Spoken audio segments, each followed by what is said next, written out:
વાત કરવી છે મેઘમહેરની। રાજ્યમાં વરસાદથી 153 રસ્તાઓ બંધ થઈ ચૂક્યા છે।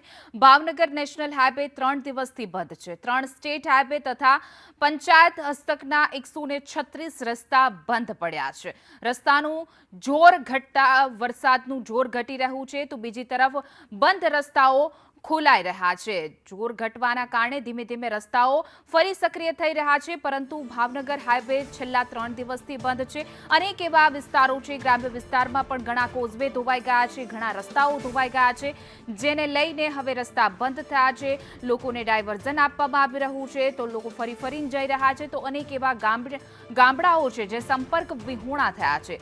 ભાવનગર નેશનલ હાઈવે છેલ્લા 3 દિવસથી બંધ છે। રાજ્યમાં અવિરત જે રીતે વરસાદ વરસી રહ્યો છે, મેઘરાજાએ એન્ટ્રી જ ધમાકેદાર કરી છે। અનેક વિસ્તારોમાં વરસાદ છે, ખાસ કરીને સૌરાષ્ટ્રના ભાવનગર, અમરેલી, જૂનાગઢ જિલ્લામાં મેઘરાજા મન મૂકીને વરસ્યા છે અને ત્યારબાદ જે તારાજીના દ્રશ્યો આવ્યા છે, અનેક રસ્તાઓનું ધોવાણ થઈ ગયું છે, અનેક નદી નાળા છલકાયા છે, અનેક પાળા તૂટી ગયા છે, જેને લઈને હાલાકી ભોગવવાનો વારો આવ્યો છે।